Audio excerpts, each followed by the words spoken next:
Nah, kalau kita lihat hari ini, sebenarnya jumlah toko kita tuh udah lebih dari 1.300 di Indonesia. Nah, tapi secara global, Mr. DIY Group itu punya lebih dari 5.500 toko. Nah, di Q1 itu kita ada buka 56 toko baru, which equivalent 25% year on year. Nah, kalau kita bandingkan kan revenue-nya naik 31% ya, nambah tokonya 25%. Nah, sisanya itu ya dari peningkatan kualitas dari toko-toko existingnya kita gitu. Jadi tentunya 2026 kita akan terus ekspansi. Jadi dari sisi store growth, kalau kita lihat kan sebenarnya Indonesia itu pangsa pasarnya tuh masih besar sekali gitu. Meskipun sekarang kita udah punya lebih dari 1.300 toko. Nah sebenarnya tapi potensi pasarnya tuh masih besar sekali.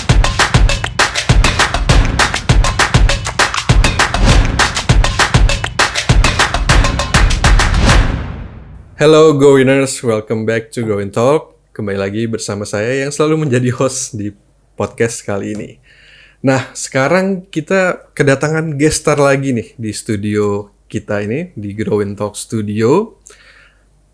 Dari emiten, yaitu seorang CFO dari salah satu perusahaan retail terbesar di Indonesia. Pengelolaannya sudah 1.300 gerai gitu ya. Nggak usah lama-lama, yuk langsung aja kita sapa CFO dari PT Daya Inti Gunayasa Tbk atau Mr. DIY, Ibu Rika Juniati Tanzil. Halo Bu Rika, apa kabar? Halo Mas Revi, baik, apa kabar? Baik Bu Rika, thank you udah kesini, udah kesempatan hadir, dan juga sudah membawa teman-teman dari Mr. DIY ini. Ini katanya ada produk IP-nya, nanti akan kita bicarain. Pokoknya akan kita ngebahas seputar tentang Mr. DIY, dari mulai marketingnya sampai ngomong financial performance-nya dan sampai produk-produk IP, Bu. Nanti kita akan omongin.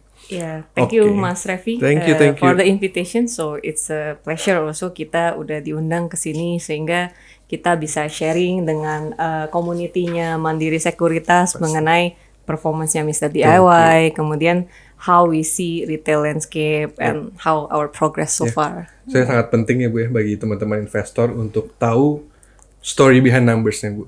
Kalau dari report kan ya udah dari report, tapi kita mau langsung nanya dari CFO-nya langsung nih, which is Bu Rika. Oke, first of all, Bu Rika, mungkin selamat kepada Mr. DIY. Tahun ini sudah berhasil, totalnya sebanyak 1.300 gerai. Gerai ke 1.300 itu ada di Tideng Pale Timur, Kalimantan Utara. Dari lokasinya aja sudah menggambarkan bahwa Mr. DIY ini udah di mana-mana across the nations ya, Bu Rika ya. Nah, Bu Rika sendiri udah join Mr. DIY sebelum IPO ya, Bu ya? Betul, Pak. Sebelum IPO, aku yakin banget Ibu pasti punya helicopter view mengenai konsumen kita ataupun dari sektor retail tersebut gitu ya. Nah, tapi kan kita tahu semua ya, Bu, konsumsi rumah tangga itu masih menjadi motor utama ekonomi Indonesia. Namun belakangan ini kita melihat kok banyak ya diskusi mengenai daya beli dan perilaku belanja masyarakat Indonesia yang lebih selektif, Bu. Kita pun juga selektif mencari hal yang lebih murah dan dengan kualitas yang paling oke. Nah, dari yang Ibu lihat langsung di lapangan maupun dari data internal Mr. DIY, bagaimana sih kondisi konsumen Indonesia saat ini, Bu Rika? Iya, terima kasih. Mungkin tadi menyambung sedikit yang toko pembukaan yang 1.300 yang di Tanah Tidung itu ya. Jadi kan yang selalu Mr. DIY kita selalu gaungkan itu kan kita berdiri di atas 3 proporsi nilai. Jadi kita punya hemat, lengkap, dekat kan ya. Jadi cara terbaik tuh ketika kita mau melayani masyarakat lebih baik itu adalah kita mendekatkan diri dengan masyarakat di mana mereka tinggal, mereka beraktivitas. Nah, jadi yang pembukaan di Tanah Tidung di Kalimantan Utara itu menunjukkan komitmen kita bahwa kita mau menjangkau masyarakat lebih luas lagi. Gitu. Nah, mungkin menyambung ke bagaimana perilaku konsumen Indonesia yang kita lihat selama ini, as you rightly mentioned, Pak, lebih selektif. Kita semua jadi lebih selektif, gitu ya, Pak. Jadi maksudnya kalau kita lihat kebutuhan sehari-hari itu kan tetap butuh ya. Jadi kita tetap harus belanja. Tapi memang belanjanya itu jadi lebih cermat, lebih hati-hati belanja dan lebih fokus ke value for money. Nah, dan saya pikir itu wajar. Maksudnya kalau kita lihat kan memang beberapa bulan terakhir ini banyak perubahan yang terjadi di kehidupan para masyarakat, seperti living cost yang naik, bahan baku juga naik, kemudian yang paling recently itu kan fluktuasi forex ya. Nah itu semua kan mempengaruhi daya beli. Jadi hal itu wajar banget kalau masyarakat itu menjadi lebih selektif. Nah di sini kita lihat makanya proposisi nilai kita itu sangat relevan.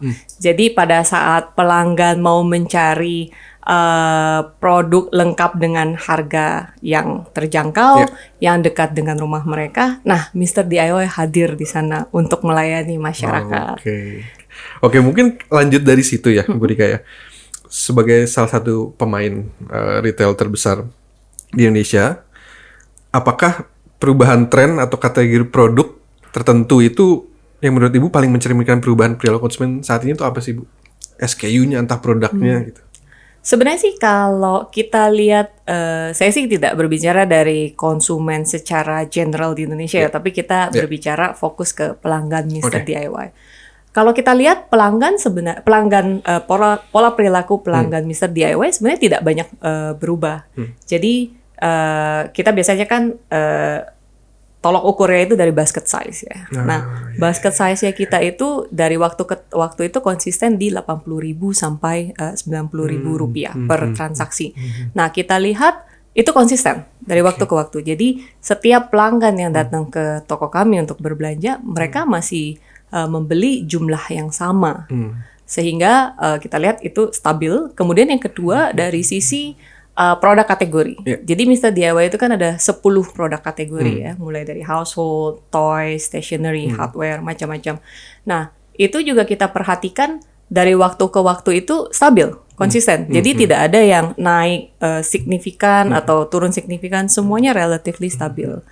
Jadi kalau kita lihat sebenarnya yang berubah itu bukan apa yang dibeli, tapi bagaimana mereka membeli. Balik lagi ke selektif tadi kan. Jadi mereka lebih cermat dalam memilih dan seperti yang kita tahu ya, banyak kan pelanggan yang kalau mau beli barang tuh compare harga dulu. Nah, jadi memang tugas Mr. DIY itu adalah memastikan bahwa pada saat mereka datang ke toko kita, mereka mendapatkan value yang mereka cari, produk berkualitas, harga terjangkau gitu. Dan itu konsisten dari dulu hingga sekarang. Gitu ya? Betul. Oke, melanjutkan dari situ kan udah pasti dari awalnya udah menjadi tagline ya, Bu Rika ya. Betul. Which is tagline-nya kalau kita tahu itu always low prices gitu ya. Tapi kan yang kita ketahui sendiri nih, Bu, entah kita belajar di sekolah ataupun kita based on our experience gitu ya. Harga itu kan kayaknya berbanding dengan kualitas gitu ya, Bu ya. Nah, tapi di sini gimana ya Mr. DIY itu bisa balance gitu ya antara harga dan kualitas. Itu dari Bu Rika seperti apa? Oke, jadi di Mr. DIY sendiri, salah satu keunggulan kita itu adalah skala bisnis operasional. Nah, kalau kita lihat hari ini, sebenarnya jumlah toko kita tuh udah lebih dari 1.300 di Indonesia.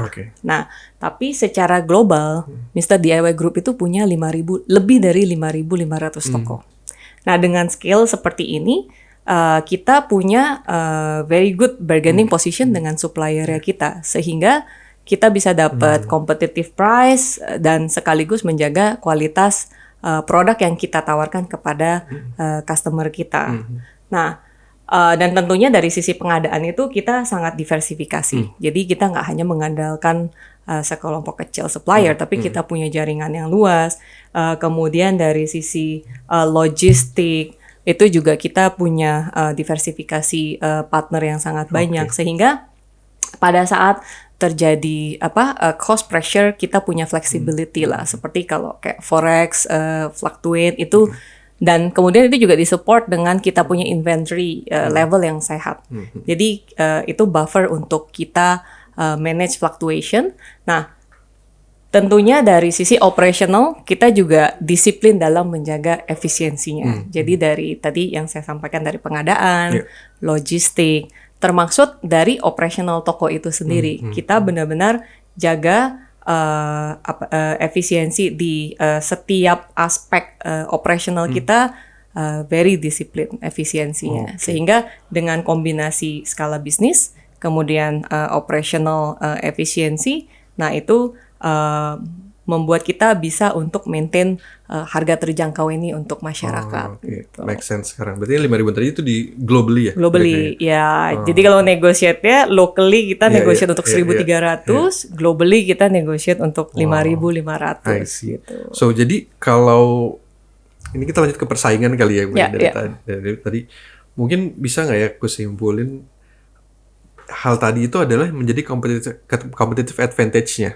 Dan apakah hal tersebut justru yang membuat kompetitor lainnya itu susah menyaingi? Karena kan kalau produk bisa ditiru gitu ya, harganya bisa ditiru. Tapi kalau yang udah main supply chain gini, apakah hal ini justru yang nggak bisa diikutin sama competitors?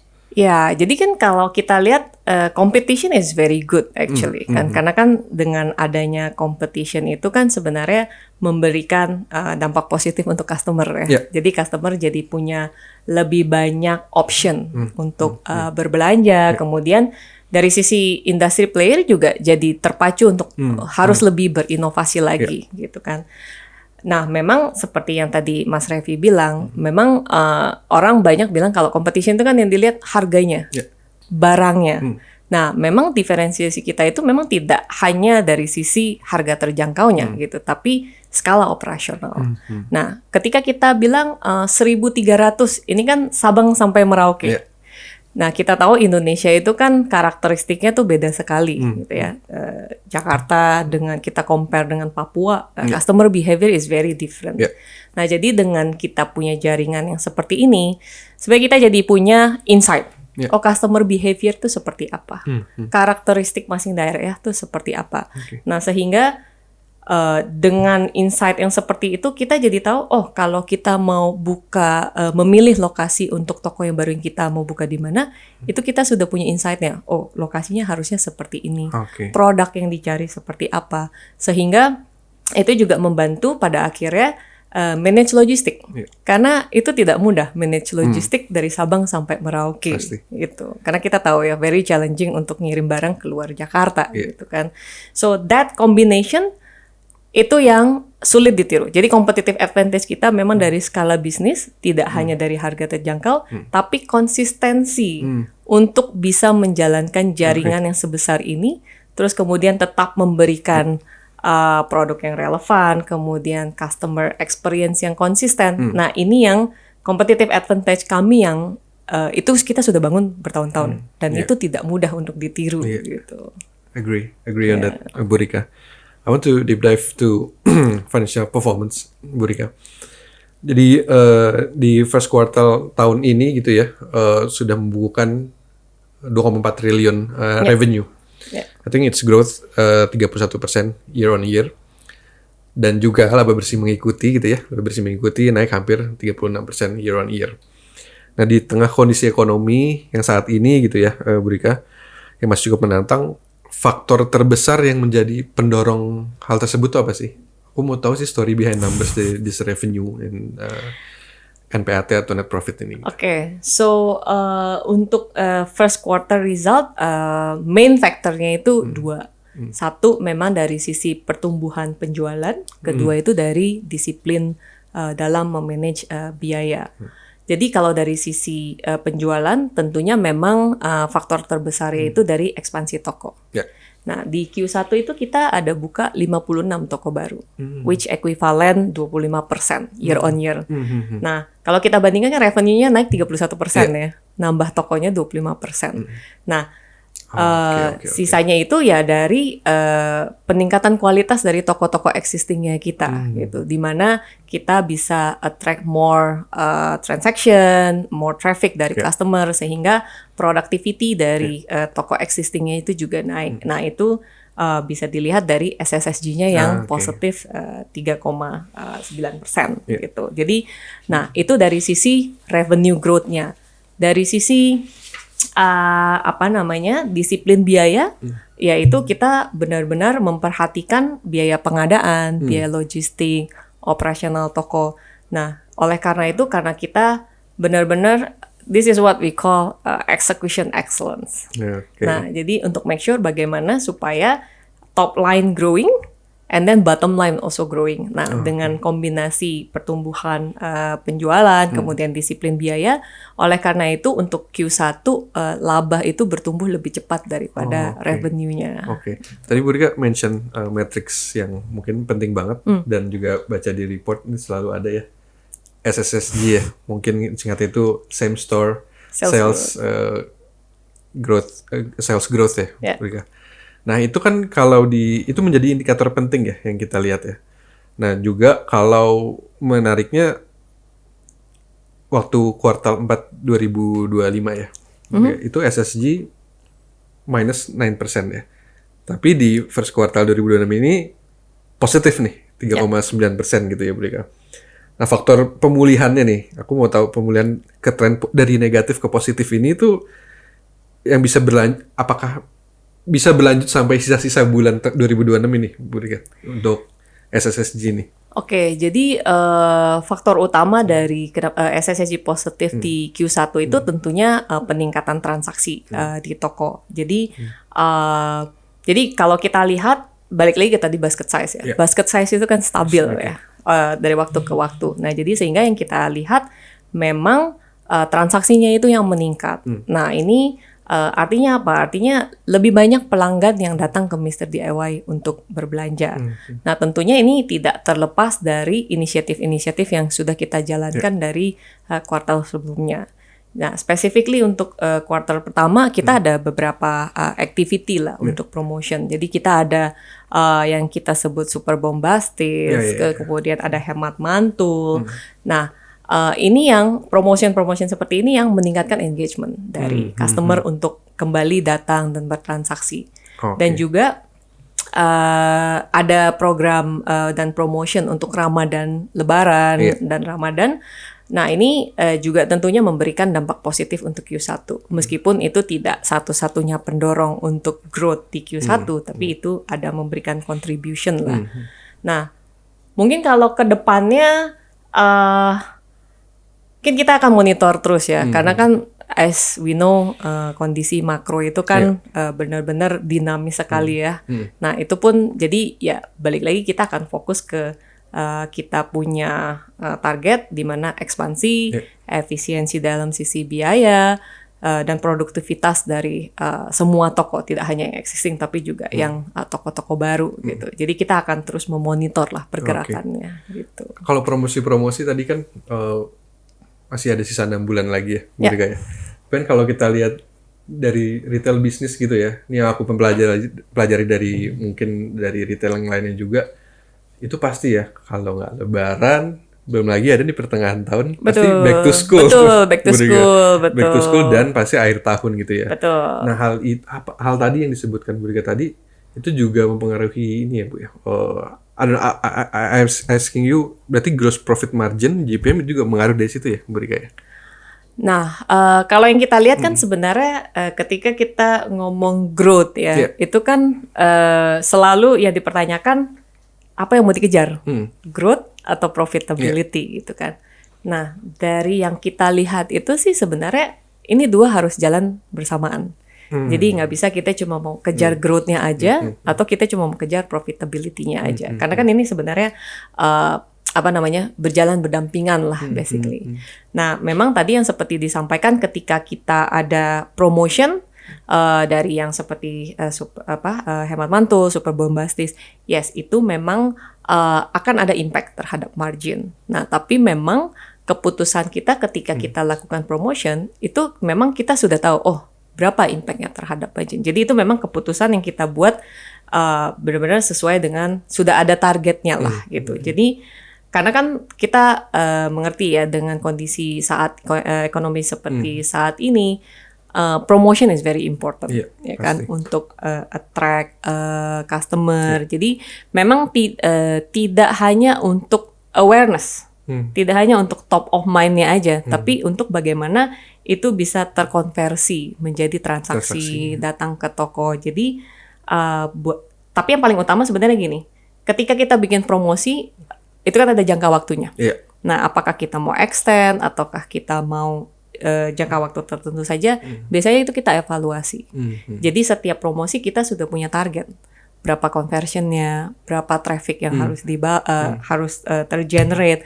Nah, jadi itu yang membantu kita untuk lebih disiplin ketika kita prepare promotion untuk every quarter. Gitu. Jadi kita selalu membalance dari sisi growth dengan profitability. Gitu. Oke, mungkin kalau marketing funnelnya ya mungkin nggak cuma awareness aja gitu ya. Betul. Dan gimana transaksinya gitu ya. Betul. Itu sama CFO semua ditanyain kayak gitu Bu. Oh iya dong, Pak. Di semua Karena kan kantor pun. harus bertanggung jawab kepada shareholders ya. Kan pada akhirnya itu kan return terhadap shareholders itu penting, Pak. Penting. Oke, setuju Bu Rika. Mungkin kalau tadi program, nah sekarang aku mau fokus ke produk-produk Mr. DIY yang sangat menarik. Kategorinya ada banyak, tadi Bu Rika sebut 10 gitu ya. Dan sekarang yang lagi tren nih Bu, IP. Sebenarnya kalau dibilang tren sih, trennya udah dari dulu ya Bu Rika ya. Kayak suatu company, dia kerjasama IP. Dan sekarang tuh trennya makin banyak nih Bu. Itu nggak cuma hanya retailer, di healthcare pun juga kayak gitu. Betul. Vitamin suplemen pakainya dari A, B, C brand IP gitu ya. Mungkin aku mau sebutin IP-nya juga gitu ya kalau boleh ya Bu Rika. Kita sempat berkunjung juga ke flagship-nya yang di Lotte gitu ya Bu, atau dimanapun. Aku sempat juga waktu itu tahun lalu kalau nggak 2025 itu kita pernah bawa investor site visit ke yang Sentul. Mandiri Investment Forum. Tapi bedanya waktu itu klien institusi Bu ya. I see. Dan sampai kemarin itu jalan-jalan melihat itu menarik banget, ada produk IP gitu loh Bu. IP-nya tuh ada banyak.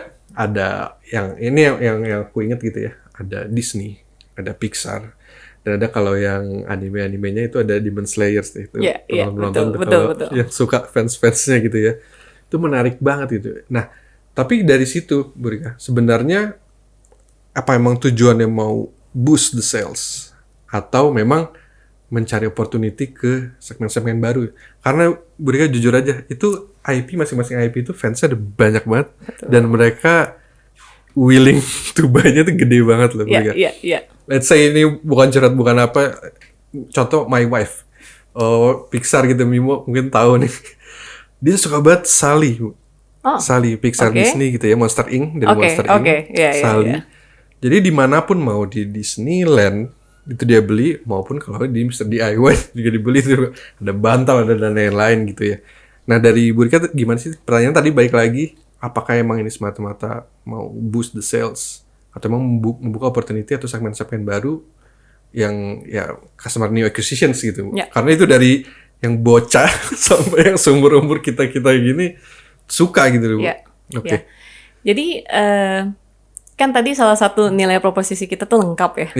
Jadi ketika kita ngomong lengkap itu tidak hanya dari sisi jumlah SKU-nya, tapi relevansinya.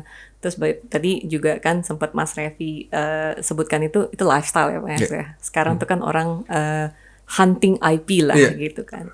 Jadi memang itu back to the commitment lengkap. Jadi kita mau make sure bahwa memang produk-produk kita itu selalu di-refresh, nggak cuma yang existing, tapi kita bawa produk baru. Nah, salah satunya IP. Apakah tujuannya untuk customer existing atau baru? Both sebenarnya. Jadi kalau misalnya untuk customer existing, itu untuk create more engagement. Contohnya apa? Jadi kalau memang yang tadinya sudah datang belanja, beli lunchbox, beli botol minum. Nah, dengan adanya karakter-karakter Disney, Pixar, Demon Slayer, mereka jadi semakin tertrigger untuk belanja lebih gitu. Jadi kalau kita tahu kan banyak yang koleksi tumbler juga ya, gitu kan. Jadi orang udah punya tumbler tapi begitu lihat lagi, ada tumbler Disney nih, ada Pixar nih, oh beli lagi deh gitu. Nah, engagement yang increase seperti itu yang akhirnya kan membantu sales growth. Jadi itu dari sisi yang existing. Nah, kalau yang baru tadi Mas Revi juga udah sempat sampaikan gitu.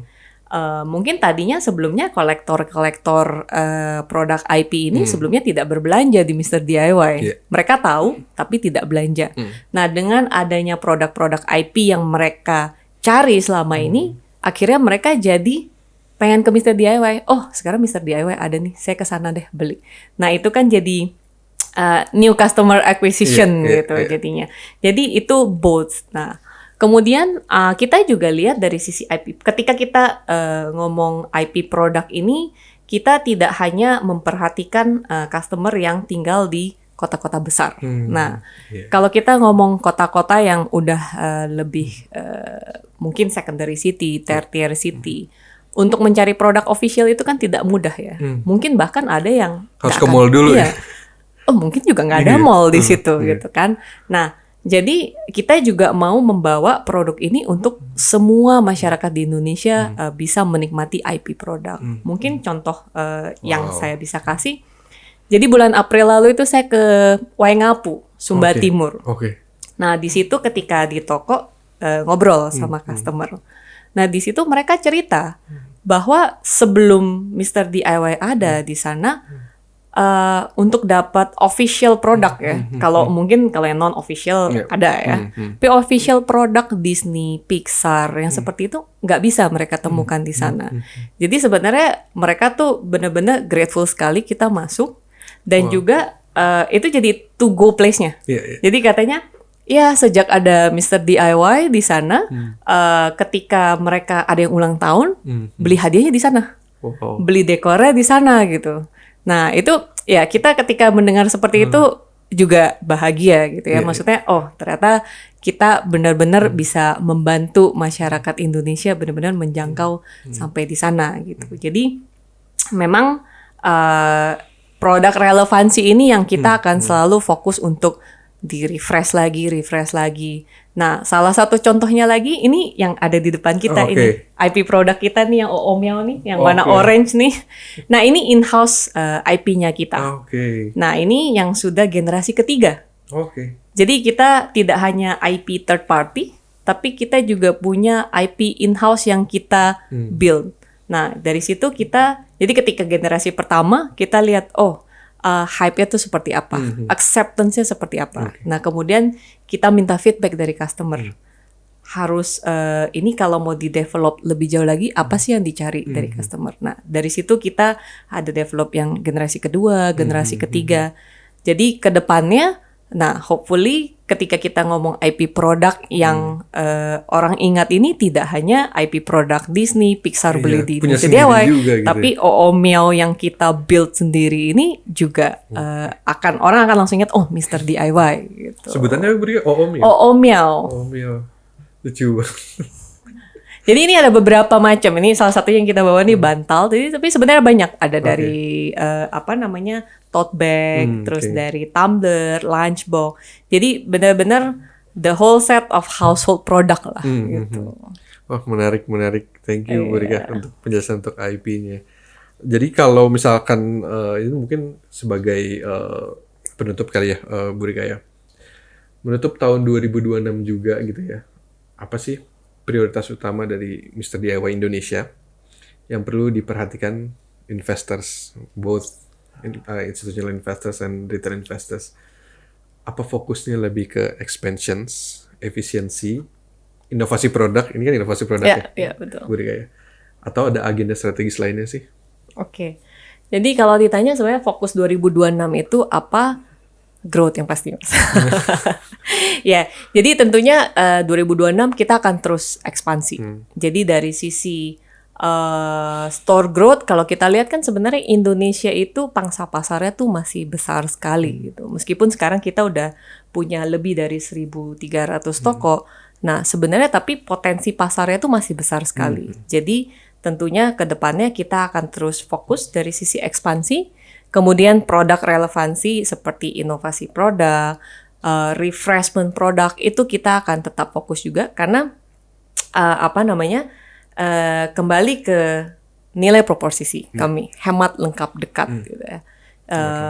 Tentunya kita dari sisi disiplin biaya, dari sisi operasional, pengadaan, inventaris untuk make sure bahwa kita bisa selalu menjadi top of mind ya para customer ketika mereka mau mencari barang dengan harga terjangkau, let's go to Mr. DIY. Wow. Produk apapun yang mereka cari, kebutuhan sehari-hari, lifestyle, let's go to Mr. DIY gitu. Jadi memang yang kita lihat di sini bagaimana mungkin yang kita percaya dan kita dari sisi investor yang perlu dilihat itu adalah selama Mr. DIY bisa konsisten mengeksekusi hemat lengkap dekat ini, hemat dengan harga terjangkau, lengkap dengan semua produk relevan dengan customer, dan dekat dengan membuka semakin banyak toko untuk semakin mendekatkan diri kepada para pelanggan. Selama kita konsisten untuk eksekusi hemat lengkap dekat ini, sustainable growth, long term growth itu pasti terjaga. Oke. Yeah. Thank you Bu Rika, thank you Mr. DIY. Terima kasih Bu Rika udah membagi insights nih ke kami dan juga para Growiners yang menonton hari ini. Aku izin tutup Bu Rika. Untuk teman-teman Growiners, sampai bertemu di episode berikutnya. Percaya bisa investasi di Growin. Thank you. Bye bye. Thank you.